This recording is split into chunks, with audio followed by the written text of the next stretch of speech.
Engel yalan ikyanok Gortyan bolsan, gortyak bolma Kimsanya baş bolyan bolsan Şol kuklani oynakı bolma Yüpi kes, sesi aç Gözünü aç, sen sembol bolmazsan Öz fıtratı boyunca erkek dünyaya nem için geldi? Özünün vücut yapısına seyredeninden indi haysi millet şu öz zenanını, öz vatandaşını türmeye basıp izinden kovalapıyor. Biz neyle bir oyuna gelen millet olduk da. Oğuz ile esenlikler. İşte Türkmenistan'da şöyle baskı var da, indi bütün halkın üstüne baskı var, yani denallığın üstüne bolan baskı hazam ayratin. Bir ezici hemen bir kazada suratlandır ya da edici hareketi. Onun üstünde kardeşler olup bir halkımızın bilmeyen zatları katken da son üstünde bir düşüncelerimiz var, görüp bilyenlerimiz var, kredi bilişimiz var, sebepleri var. Şu hakkında var halkımızı bilgilendirdik. Ondan emmeşin bilşiyali Türkmenistan'da bir neçe türme görünüşler var da zona diyorlar, türme diyorlar. Desmede zenanların türmesi var. Şimdi Türkmenistan bir vata alternatı var ya dediler. Şimdi şu an Asud Atman'da diyorlar. Ösüp var ya, mana yettik deyip inovasyonlar var. Adam hukukları, halkın isteği deyip oğdan sözler var. Devlet adam için diye. Şimdi yönönem içindir de zina türmesi var. Ya da zinanlanma mecbur oldular yurt dışına çıkmak. İçeride de işsizlik, hukuksuzluk, iqtisadi, yani işsizlik hem de iqtisadi durum pesta. Baskı var. Yurt dışına çıkan esasen Türkiye Cumhuriyeti'nde Respublika yine diaspora iza gitme çağalar barım olsa yani yurdun içinde barkalar yine şol barca kazan oturan pulca aşam olacak gel. Şimdi baraptandan gitse pulsuz alacak, saat durumu seyredip bilecek çağaların aç koyacak. Gitmese berde ağlamaktan, diyeceğin gıyılmaktan, yakınlarından uzak, çağlarından uzaklar, bağırları erep, kesel olup, hatta berde yok olup derlerek gitbörün nemeden anlamda. Şıratların sonuna çıkmak isteyen bir denan nemeler, kardeşlerimiz var bizim. Yani Türkmenistan'ın Milli Halahiyet Komitesi'nin ağzası olan Umidacan Bekcan var. Şimdi dememiz divadeyn, yani yurdumuzda denanların ve çağaların haklarını divadeyn talep eden ya da şeyle yaşamalıdır bizim denanlarım adam, çağalarım adam deyip, yani onların hakları var. Yurdun içinde hukuk olmalı, konstitusyon düzgün girilmeli deyip şöyle ortadan emes var da. Yani. Yurt şekilde yurt olanda, yani bir yurtta devlet kuruluşu var olanda şey adaylar bolmalıdır deyip, yani denanlanmada, yurttaşlanmada bir haklar var da gurrun verkeler. Şimdi yurdun içindeki avtoritar rejimede böyle halkın öz hukukunu bilip ya haklarını öğrenmeyi gereksiz olup duran son Umidacan Bekcanova baskı edilip geliyor. Bilişimde yani oğlunu içerik aldılar. Ödüne daşınlar baskı ettiler. Şu hakkında denarlarımı da edilen baskı hakkında erkin düşüncesini bilişini ayıttı. kardeşlere söz vereyim ben aziz kardeş söz gerek sizden. Sağ olun. Esenlikler, ildeşler, kardeşler. Ama o bir tema indi. Başını türmelerden başlayayım ben. 1800. yıllardan beri Rus çarlıklarından beri türmeler var da yani türmelerin tarihi iyiden devam ediyor. Günümüzde neme Sovyet dövründe de Stalin dövründe de kulakları vardır. Bu sefer kengaytalap aytıp geçti de. Hatta kardeşlerimiz, ildeşlerimiz özlenen bilendir halkımızın kulakları Sovyet dövründe yaşak geçen kulaklarımız. Şimdi bu türmenin asıl her bir zadın maksadı var ve türmenin asıl maksadı näme diýip soru açık yani. Kıskaça sağda nemeden başlayın. Korkuzmak, halk korkuzmak. Şimdi ben has ire 1800 yıllardan hem ir biz Rusların tabinliğine geçmezden o yani Oğuzların yaşan dövründe türme bolup durma diyen soru var da mende. Benim fikrimçe o vakti türme bolup yok yani türme bolmandır. Elbette neme toplum var. Toplumdan o edilmeli düzgün tertibi var. Edilen zat var, edilmeyen zat var. Şonun daşına çıksan toplumdan daşlayalar. Yani kabile nemesinde yani şeylerak bolmalı menin bilenim. Yanlış olsa düzeltin. Ya da bilen olsanız üstüne koşup bilersiniz. Yani aytjak bolýanym türme gerek mi bize ya da bizim ata-babalarymız türme bolup durma yaşan wagtynda. Şo wagtdan nähile kurallar bolupdyr diýen soralar vardı. Şimdi günümüze gelsek günümüzde de türmeler devam ediyor şu gizliğin kapıların arkasında. Bunu yok deyip yani aldıcak olup oturmasınlar. Şu an Türkmenin sesini çıkarıp bilmezliğinin sebebi de şu türmeler. Yani gözünüze getirin türme olmasa adamlar arkayın çıkıp pikirini aydıp biler. Yani aydıp bilmelem haklarım var. Bize aydıp bilmelem. Laytada üstesine zenanların türmesi var. Bir zenanın türmede oturması ne derece doğru yani. Katı genç görünüyor bana bilmedim. Yani ene zenan bir ene yani şefkatli mehirli bir çağa yetiştirýän bir ene. Nähilek adama nemesi bolup biler. Ya da maşgalalar sistematik yanlış mı nemedilýär? Kiçiklikten kız çağalar yanlış mı terbiyelen? Sonunda cellat bolup yetişýän bilmedim yani cellat var mı? Bir giden soralar vardı aytjak bolýanym. Yani şu wagt türmelerin içinde hakykatdan cenayet edenler däl, o etmedikler oturuyor diýip cenayet görenler başındadır. Şimdi ikinci kardeşim hakkında aytıp geçeyim. Umuyda Can Bekcan hakkında. O hemmemiz bilýäs.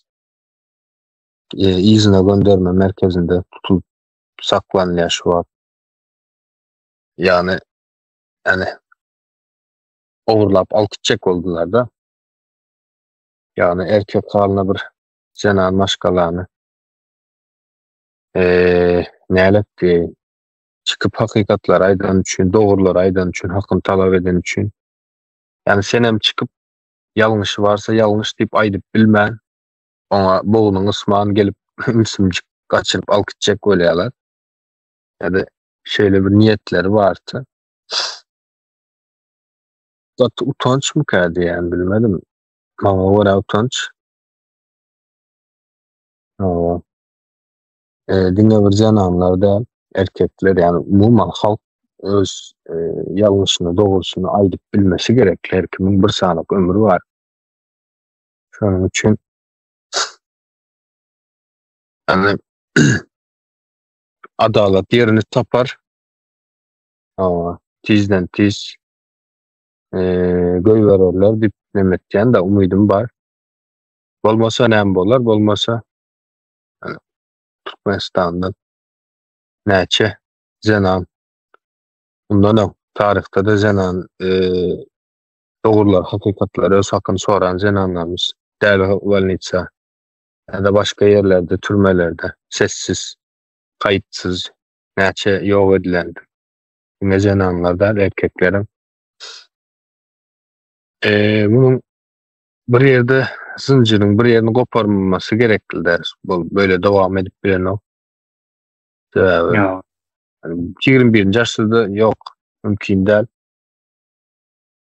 Ama hazırlıkça şunu aydeyin eğer mümkün olsa devam. Görel diyeren. Ama sağ olun. Cemledim ben. Böyle tamam. Bayram kardeş. Buyurun. Sağ olun kardeşler, gözlerinize. Selam vatandaşlar. Benim kardeşimiz Kurucu Meclis'in ahlaki, Halaki Dış Komitesi'nin ahlaki Umidi Canbek Canıva vardı aydamda. O Kurucu Meclis'e gelirleri hem işler etti. Edin işleri son halkımızın gözünü açmak bilen halkımıza hakkını, hukukunu öğretti, kanunun nähili işleýärligi öğretti.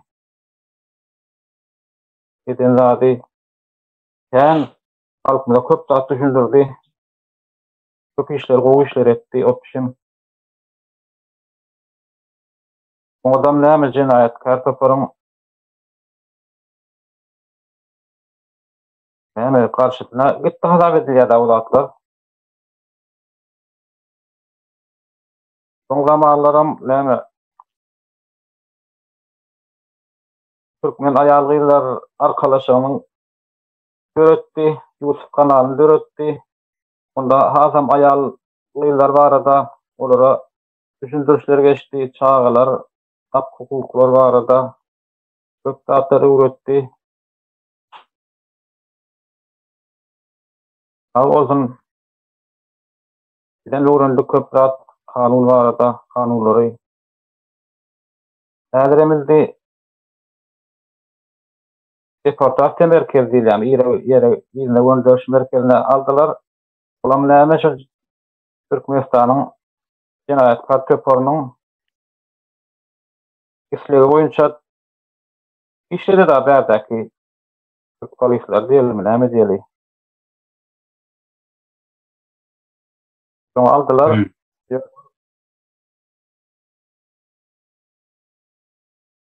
Bu hak gelecek rahat değil, doğru geleceğin rahat değil.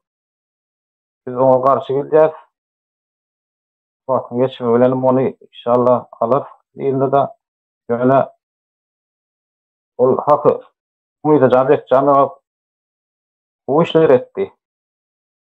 Halka doğru yol görkezdi. Bunun için onu ilerlediler. Hem bir de göndermiş merkezine aldılar. Diyorlar en son tarafında bunu izne almalı. O türmeler var adaydım dedim. O zenarlar türmesi aslında gerek mi ka? Bence o gerek rahat değil. Onu Türkmenistan kurulunda düğünleri koparıp ayırmalı kalacağını onu.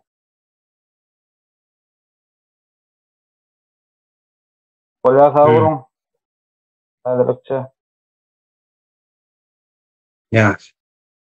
Doğru sağ olun. Aslan kardeş. Sözgereklerin buyurun. Sağ olun Merdan kardeşim. Esenlikler, ildeşler. O kardeşler, mene Umidacan Bekcan kardeşimiz bilen kän gepleşikler etdim de son şu gepleşiklerin ön yanında ya son yanında öz aramızda gülümler edettik. Son sonunda aydıp berdi de özlem ekranlardan hem aydıp berdi. Kän yaş vaktim azap gördüm, zat ettim, kıyınçılıklar çektim deyip çağalarımdan uzakta deyip kän azaplar gördüm deydi. Şu benim gören azaplarımı gelecek nesillerimiz görmesin deyip kän aladalar edýärdi. Etdim edibemiyor. O bir zenan maşgala bolup şu işler edip yürde. O indi şu eden işlerin içinde gatkän zatlar etti. Konstitusiyaları okadı, zat etti. Indi şu konstitusiyonu okamak, yani ildeşlerimizi aydınlatmak, bu hak hukukların bardığını aydıp geçmek ervet zatma ildeşlere sorakda bu. Yurda gelecek nesillere bir ullakan bir bilgiler, zatlar halktan gizlenen bilgileri paylaştı. Ebedi şeyden o var. Indi şunu yalı bir yeri var da şu rejim sizi halk olup aydınlatmayaz deyip duruşu bu. Bu hareketleri bilen. Umidacan Bekcan o yankı ya Cennetkar Topar'dan aylık alıp eden yok bu işleri. Özü bir başka yurtta, yat yurtta tapan puluna çağalarını baktı. Yanı bilen bu işler etti. Cennetkar Topar'dan bir manat pul alan yok mesela. Sizin ne mi hakkınız var bu zenana böyle baskı eder yalda? Şimdi şunu yalı bir nemeyen barda zat yadıma düştü hazır. Bir vakti önem aydıp verdim çıkışlarda. Yeni bir yatladıp geçeyim. Şu her uçaskovoy özünün işle oturan teritoriyasından her 3 ayda ya 6 ayda diyelim şu işle oturan teritoriyasından zenan maşkalan türmeye basmalı deyip buyruk geldi. Bunun gelişini zaten aydıp geçen dinleyen ildeşlerimiz yadına düşendir. Şimdi haysi millet şu öz zenanını, öz vatandaşını türmeye basıp izinden kovalapıyor. Biz neyle bir oyuna gelen millet olduk da şotayla ünsümüzü çekmek isteyen. O bir hayvanın bu öz yankı urgaçısını korayar da biz özümüz adam bolup şu öz zenanlarımızı türmeye basıpıyoruz. Biz neyle millet olduk vatandaşlar? İnanmasanız şu uçaskovaları gepledip görün. Bir güne nece sanı zenanlar türmeye basandırlar. O özleri hem yadından hem çıkandır kaysi güneni basanı. Ya kaysi güneni yönkeleyenli. Uçaskovalarında. Şu derece bir namart bir erkekler toplayıp uçaskovaya edip öz zenanını basıp yerlerde. Boşuna mektepte yankı bilim verilmeyen Türkmenistan'daki mekteplerde bir partada boşuna ot kızdırılma diye 2 gülü de mesela kıyıtılan oğlanı. Şolar birbirine düşünsünler. Ulanan vakti birbirinden yankı bağlı bular. Bir canlılığını yatlatmak için, öğrenmek için, şu zatlar için bir partada ot kızdırıp ulaldırıldı. Bugünkü gün basıp yiyoruz. Başka bir milletin protokolü buyruğu boyunca da ezirlikçe cemledim, sağ olun. Doğru. Sağ olun. Umit kardeş. Buyurun söz verin. Yani Serdar'a sağ olun sözlerinize. Ben başının halkın arasından bir adam olup başlasın geliyor. Şu aydın adamlarımızı yitirmek halkın, bütün halkımızın ayıbı olacak da bu. Yani bunun için köp pişmanlık çekmesinin önünü almak için biz bu gepleşikleri ediyesde. Yani hak hukuk görüşmek, yani revolüsiya bu TikTok'larda gıyvat, dedikodu edilip kazanılan değildir. Tariha seyretsen de çıkıptır da halk, revolüsyonu isteyen halk aydımçılarına çıkıptır, maddi kömek ediptir. Yani isleyen bolsaň dedikodu bilen bu iş başarılmaz. İsleyen bolsaň resmi, yani hemme mailnamasy bolan, hemme mailnamasy olan bütün institutlarynyň altyapysy yapılan bir döwlet şeklindäki, kiçiräm bolsa bir döwlet şeklindäki bu gurama bilen seriozny iş ediler-de. Eğer çıkmasak aydınlarımıza bunun sonu gatervet olar. Yani bunu gözetirip bilýäs-de. Bu şeriata çeline gider. Hatta şu ağzını açsan eltip kavalacak ýagdaýa geler. Yani bu aydınları däl, bu sıradan halka. Yani yöneke halkımıza çelle iner bu basışlar, türmeler, zatlar. Şonun üçin halkımızdan islegim, mine aydımlarımız çykýar, devrim aydımlarımız, zatlarımız. Eýe çıkında, bir tek eýe çıkmak gerek sizden. Galan alıp göterýär Milli Halas Ediş Komiteti. Ondan soň bu çumuk hökümet bulara yüzlenesim gelýär.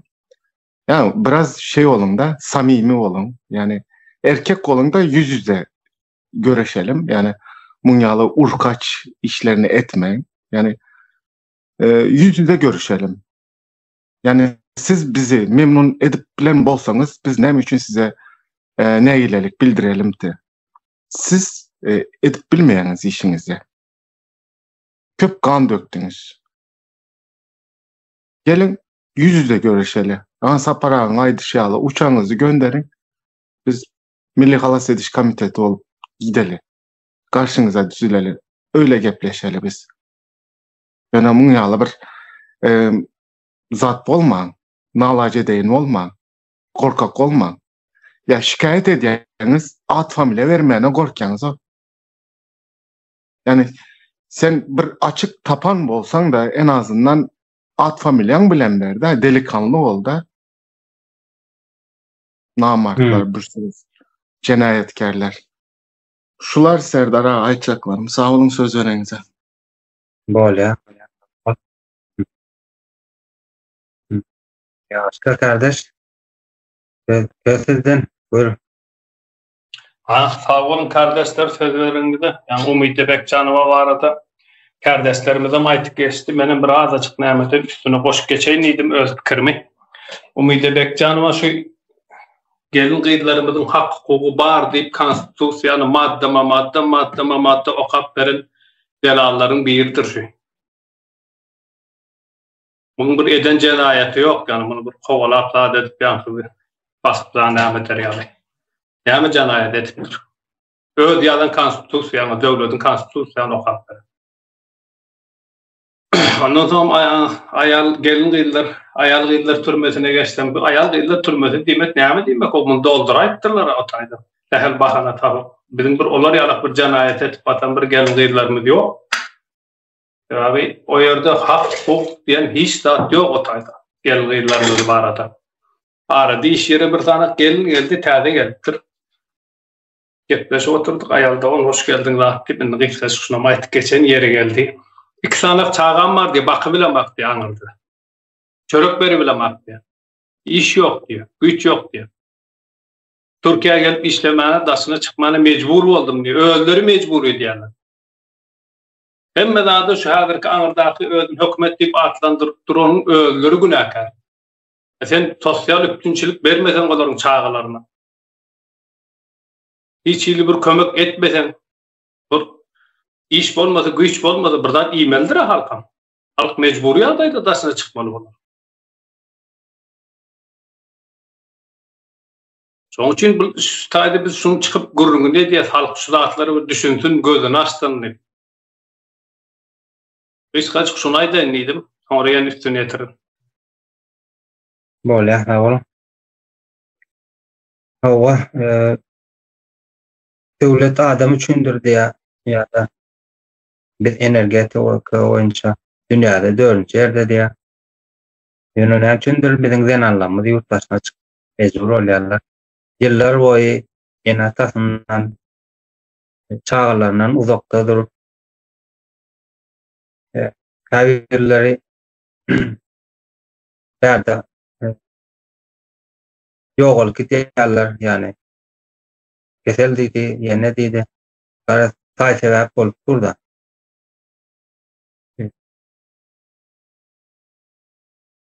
Nähil diýýärden bir ýurdun zenanny yüjeltseň ýa-da ülke yüjellerdi ýani. Bir ýurdun zenanny hukugyny ýani haklaryny ulanmana mümkinçilik berseň, demek bütün halkam şoňa görä neme derdi, gelişip bilerdi ýani ýaly neme berýärdi, many çykar. Arslan kardeş buyur. Hova Merdan Bey, şunu görşasım geledi. Yankı bizim yurdumuzda devlet adam üçündür diýen oladylar. Emma yankı gyz maşgalları çağalığından ezip, gorkak edip, yankı bilimsiz kaldırıp, bu hala getirip, yankı zenanlarımızı daşary yurtta ezdirip, onları satıp, İslendik Arap'ına mı bilmedim yine kimine satıp yiyorlardı. Şu zatlara erkekler biz sessizliğimiz için şu zatlar edilip dur. Neçe sanımızın ayal doğanımız şu Türkiye'de ya başka yurtlarda ezilip azap çekip yiyor. Ne mi bunlar sizin ayal doğanınız değildi mi? Ya bir eneden bolmadınız mı? Ya yaş vaktiniz ayal doğanlarınız siz için yankı alada etmedim naharınızı, kirinizi, yabırdatlarınızı yuvup hizmetinizi etmedi mi yaş vakti ayal doğanlarınız? Yiğitler. Bu dereceye bir naçar olmayalım da bir neme var? Bir arada bir illeşimizle gürün ettik son ayal doğanı şu tayda yok alıptır. Aradan bir yıl geçti dedim, bir yarım yıl geçti dedim. Garas şu diyer ki yıl geçtikçe dedi yankı apamın dedi, ayal doğanımın dedi ulsun. Cesedi şurdalığını, şu taydalığını canım yan oturan, yıl geçtikçe, vakt geçtikçe derde oturan dedi. Canım yan oturan şunlar dedi. Yiğitler bu vakt geçtikçe yankı yaman abid ne oladı da bu zatlar. Bu ayal doğanlarımız ezilip yer oturanlar göz yumup arkayın gezmeyelim de kızlarımız, çağalarımız, yaş gelinlerimiz kim kime yetimçilik edip yer. Bu bizim sessizliğimizdendir. O bir ayal zenan maşgalı yoldan çıksa ona erkek sebep dedi. Bu yiğitlik düşüncelerden nereye gittinizler sizde? Katı pes derecelere geliptiriz. İzlenem son ay özü günekker, özü bir zatlar dahip bolsam da özü celep diyerler. Hayse ene çağasını kızım sen celep bolasan deyip doğdu. Ya yetiştirip ulaltıran vakti sen celep bolasan deyip ulaltırdı yankı kız çağasını. Aytmayanız anır tarafta yaşlığından bilimsiz kaldırıldı. Korkak edip yetiştirildi. Hak hukukunu öğretilmedi. Kansisi öğretilmedi. Nire varsa ağzının üstüne vurup yetiştirildi de. Bu zatlar aytmayınız ay özü celepti. Yankı yalakaların gepne inanıp yersiniz de illeşler. Bir ayal doğanlarımıza bir eneden de olan adama biz. Ayal kızlarımızı koruyalım. Bu haysi milletin zenanı bilimli olsa şu yurdun halkı hem bilimli oladı. Siz bir kere de görün. İki de zavod duran diyelim. Biri Mercedes, biri hem yankı Orsun maşınından deyin. Mesela Volga. Haysını var vallayanız. Ya haysının önünde oçura duruyanız. Elbette Mercedes zavodun önünde duruyanız.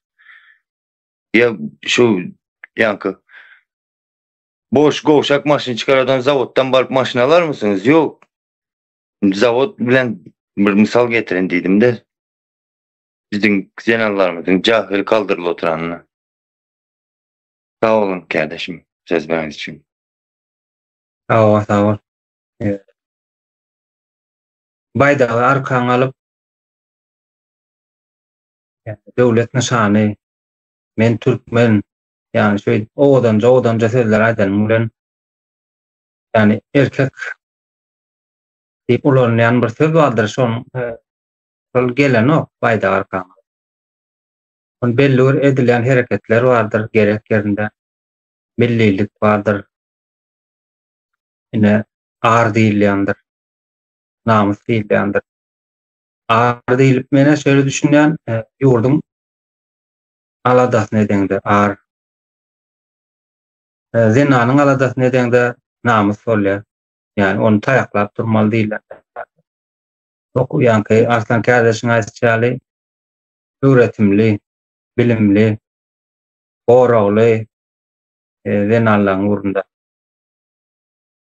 Emmäte ähli rahmet etmegimiz gerek burada. Umit kardeş buyur. Serdar Arslan ağa, sağ olun. Bayağı duygularımı oyardı bu gürrüňiňiz. Menem üstüne yetireyim. Bu menin öz inançlarımdan da biri de bu. Men başından başlayın şunu. Bu erkek dünya näme üçin yaradyldy diýilen soraga jogap berip başlayın. Öz fıtratı boyunca erkek dünya näme üçin geldi? Özünün vücut yapısına seredeninden hem ayallardan üstün olandan güç yapısı boyunca şu näme? Birinci ene, ikinci ayalı, ondan sonra da savunmasız, özünü gorap bilmeyen çağaları, tevigatı, hayvanları, ösümlükleri, ne varsa canlı, näme bar olsa, şoların hemmesini goramak için geldim ki deyip pikir ediyen de, çünkü erkek adı var da bunun, erkek, yani ar, namus, hemmesine sahip çıkıp bilecek, yani çıkıp bilecek adam erkek deyip pikir ediyen de, yani bu ayalına, yani ayalına, ecesine, çağalarına kıyyan erkek değil benim gözüm önünde de. Onun için aram yok, namusam yok. Yani bu erkeğim değil, adamam değil benim için de bu. Eğer çıkıp bilmeyen bu olsa. Benim gözümdeki Türkmen erkeği koy öz maşgalasının ar namusu köçede, hazırki şartlar altında. Palçıkta, kirlilikte, beslenmezsizlikte yetişen adamlara da canı yanıp bu hareketlere kolda vermeli de, eğer vicdan, ar namus bar olsa da bizim erkeklerde. Ya doğan gerekçesi sen böyle, yani çıkan bir erkek olmalı da, sen Türkiye, sen Oğuz'a, sen başka milletlere de benzeyen nokta. İn vicdanı oyanık adam biz olmalı. Sağ olun Serdar ağa. Sağ ol. Arslan kardeş. Buyur, bögerekten. Bir kıskaça bir de yadıma düştü, şunu aydıp geçeyim de. Yani şu bizim erkeklerimizin içindeki güründeşlik zaten edip gördüm. Şuların içinde inanmayasanız rejime hizmet edip yürüyen, yallakı ya utkaçılık edip yürüyen erkeğimizin sanıken. Belli bir elimde statistika yok. Ama daş dönemde neçe bir tane tanıdığım var olsa tanıyanlarım. Şuların içinde gatıken erkeğe rejime hizmet edip yürüyen. Ve şu yurt meselesinde, siyasi meseleden gürrün edenimizdeyim, ayarlarımız %99'u samimi gürrün ettiler. Gürrün emediyerler. Erkeklerimiz yok kaçyarlar. Şeyle bir bahanalar tap veredi. Aklına gelmeyecek bahanalar tap verediler yankı erkeklerimiz. Sen siyasata koşacak olatirsin, yenen bir zat deyip. Seyredin tapyan bahanalarına. Ben bu tayda erkeklerimizi eziyip durmak istemiyor. Bir vakti gelendir oyanmayımızın diyecek olayanda. Şunun yalı Umdecan Bekcan oyalık ildeşimiz Zenan maşgalı olup yurdun aladasını edip yören vakti böyle yiğitler kaptalda seyredip dursa bir utanç oladı. Yani düşünmeyin bu neme, bir ecizlikten bu gürünler edi oturlar ya yenen bir zattan deyip yok. Bir milliliğimizi oyarmak için de bu gürünler ediyez. Özümüze yankı fabrikine ayarlarımıza gelmek için yiğitler. Sağ olun cemledim. Doğru, sağ ol. Evet kardeş. Bögerekten ki buyur. Sağ olun. Arslan kardeşime cevap hakkında bir zat yadıma düştü de, elbette bu temanın memesi değil, gurrunu değil, yöne kıskaça aytacak. Utkalar deydin de, kaz yollar deydin ya da hükümede terör topara hizmet edenler deydin. Bu Sovyet dövründe KGB'nin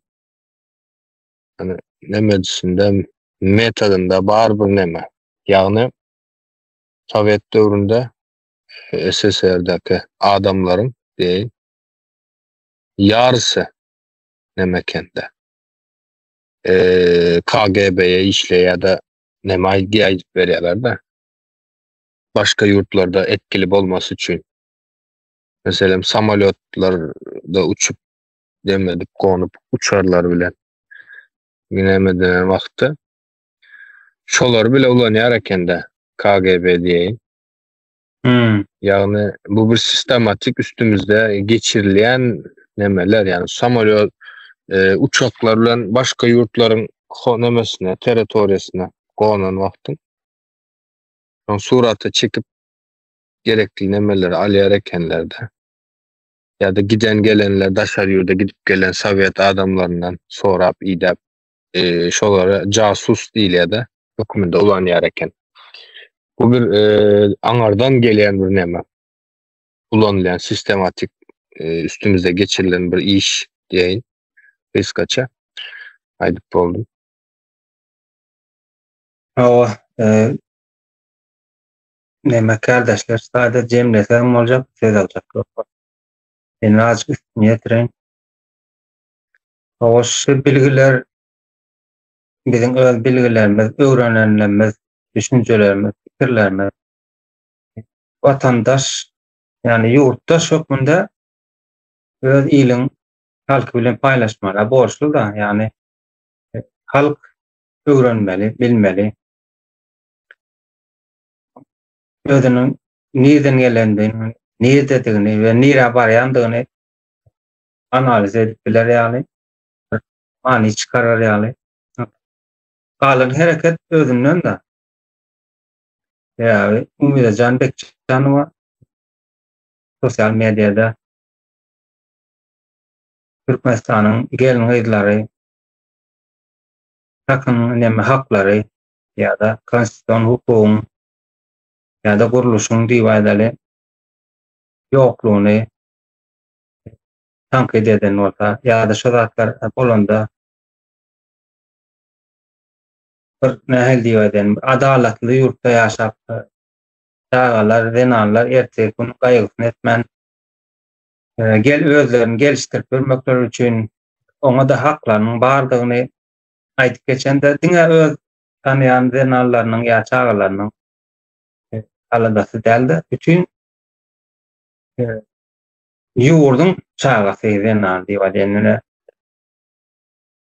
Bizden garşymyza gizlince hereket edip beren mehemeler var. Olaryň proxylar var. Yani awtoritar rejim proxylar var. Şolaryň çağalarynyň, şolaryň denanlarynyň haklary barada aladalamy ortağa çykdy. Şonuň üçin öwür nähil diýedim, halkymyza görelde bolup gelýän denan. Şonuň üçin ýa gaýtşyndaly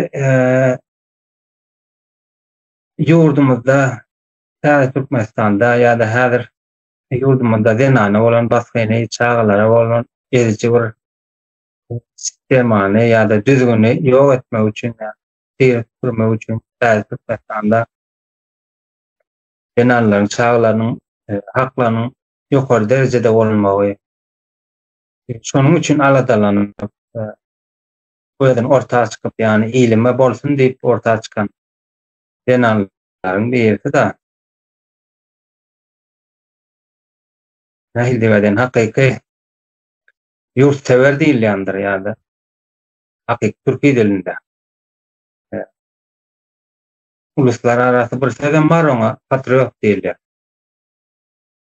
Şöýlerek Umida Can Bekcanova hakynda şular aýtjakym. Arkaňyza baýda galanyňyz bilen mediada odan turata düşeniňiz bilen denanlaryňyzy, goraýanlygyňyzy suwd eden ok şeýle ýurt aladasynda özüňiz görkezip bilseňiz başarnyň görkezip denanyňyzam goradyňyz bolar, çağalaňyzam goradyňyz bolar, ýurduňyzam büsbütünligini durýandyňy ýa durjakdyňy subutnamasy bolup durar. Kime özlerine diýsem, ýurduň erkeklerine diýip aýdýar. Kardeşler, wagtyňyzy sarf edip, ýurtdaş borcuňyzy ýerine ýetirmek üçin, halkymyň arasyna geleniň üçin bize taňylaýan aýdýar. Sağ oturun. Oğuz ile esen olsun.